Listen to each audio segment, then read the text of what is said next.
மயிலாடுதுறை பக்கத்துல 2 அரசு பேருந்துகள் நேருக்கு நேர் மோதி விபத்து ஏற்பட்டதுல 23 பயணிகள் காயமடைஞ்சிருக்காங்க. இந்த விபத்துல அரசு பேருந்து ஓட்டுநர்களும் காயமடைஞ்சு 6 பேருக்கு எலும்பு முறிவும் ஏற்பட்டிருக்கு. அடுத்தும் ஒரு உயிரிழப்பு சம்பவம் பற்றின செய்தி தான் பார்க்குறோம். விருதுநகர் மாவட்டத்தில் பட்டாசு ஆலையில் வெடி விபத்து நடந்திருக்கு. ஸ்ரீவில்லிபுத்தூர் பக்கத்தில் இருக்கக்கூடிய பட்டாசு ஆலையில் ஏற்பட்ட பயங்கர வெடி விபத்தில் படுகாயமடைஞ்ச பெண் தொழிலாளி சிகிச்சை பலன் இல்லாமல் உயிரிழந்திருக்காங்க. ஒரு அறை தரைமட்டமான நிலையில் இந்த 10க்கும் மேற்பட்ட அறைகள் சேதமடைஞ்சிருக்கு இந்த சம்பவத்தில். மேலும் இது தொடர்பாக அதிகாரிகள் விசாரணையும் நடத்திட்டு வரதா சொல்லப்படுது. அடுத்து ஒரு சோகமான செய்தி என்ன அப்படின்னா, கடலூர்ல சீர்காழி பக்கத்துல பள்ளி வாகனம் மோதினதுல 1.5 வயசு ஆண் குழந்தை பரிதாபமா உயிரிழந்திருக்கு. அந்த தாய் தன்னுடைய மகள்களை வாகனத்துல ஏற்றி விட முயன்ற போது கீழே இருந்த அந்த குழந்தை பின்சக்கரத்துல சிக்கி பரிதாபமா உயிரிழந்திருக்கு. என்ன நடந்துச்சு அப்படின்னா, அவங்க அம்மா அந்த 2 குழந்தைங்களையும், அதாவது 2 மகள்கள் இருக்காங்க போல, அவங்கள பஸ்ல ஏத்தி விடுறதுக்காக போயிருக்காங்க, ஸ்கூல் வேன்ல ஏத்தி விடுறதுக்காக. அப்ப இந்த குழந்தையும் இடுப்புல தூக்கிட்டு போயிருந்திருக்காங்க. சரி, வேன்ல ஏத்தி விடணுமே அப்படின்ட்டு அந்த பொம்பளை பிள்ளைங்களை ஏத்தி விட்டுட்டு அந்த குழந்தைய அப்பதான் கீழே இறக்கி விட்டாங்க. அது பாவம் குடுகுடுன்னு ஓடி அந்த பின் சக்கரத்துக்கு பக்கத்துல போய் நின்றுருக்கு. அதை யாருமே கவனிக்கல, அந்த ஓட்டுநரும் கவனிக்கல.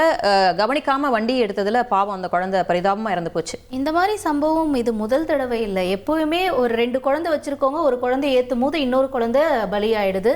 இது அந்த ஓட்டுநருடைய கவனக்குறைவா இல்ல கூட்டிட்டு போற பெற்றோர்களுடைய எல்லாருமே கவனத்தோட இருக்கணும். இந்த மாதிரியான சம்பவங்கள் தொடர்ச்சியா நடக்கிறத அவாய்ட் பண்ணணும் அப்படிங்கறத பார்க்கவங்களுடைய ஒரு மனநிலையா இருக்கும். அடுத்து நம்ம பார்க்கறது ஒரு செஞ்சியில் பள்ளி மாணவி ஒருத்தனுடைய பிறந்த நாள் தொடர்பாக வழங்கப்பட்ட சாக்லேட்டை சாப்பிட்ட 18 மாணவங்களுக்கு திடீர்னு உடல்நல குறைவு ஏற்பட்டிருக்கு. இது எங்கே நடந்திருக்கு அப்படின்னு பார்த்தோன்னா, விழுப்புரம் மாவட்டம் செஞ்சியில் நடந்திருக்கு. இது தொடர்பாக விசாரணைக்கு பின் காலாவதியான சாக்லேட்டை விற்ற கடை உரிமையாளர் மேலே வழக்கு பதிவு செஞ்சுருக்காங்க.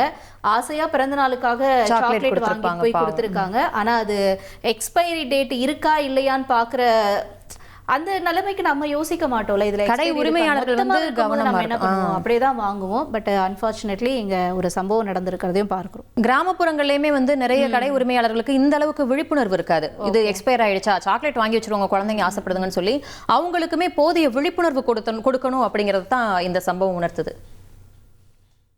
ஓகே, அடுத்த செய்தி என்ன அப்படின்னா, தஞ்சை மாவட்டம் பூதலூர் பக்கத்துல கடந்த 2 நாட்களுக்கு முன்னாடி மாயமான 12ஆம் வகுப்பு மாணவி கிணற்றுல சடலமா மீட்கப்பட்டிருக்காங்க. விவசாய கிணற்றிலிருந்து மாணவியுடைய சடலத்தை மீட்ட போலீசார் பல்வேறு கோணங்கள்ல தீவிர விசாரணை நடத்திக்கிட்டு இருக்காங்க. இது தற்கொலையா இல்ல கொலையா அந்த மாதிரியான கோணங்கள்ல விசாரணை நடத்தப்பட்டு வருது. இனி செல்லும் இடமெல்லாம் செய்தி. தந்தை டிவியின் வாட்ஸ்அப் சேனலை ஃபாலோ பண்ணினா செல்லருக்கும் இடமெல்லாம் செய்தி. இதோ QR கோட் இப்பவே ஸ்கேன் பண்ணுங்க, ஃபாலோ பண்ணுங்க.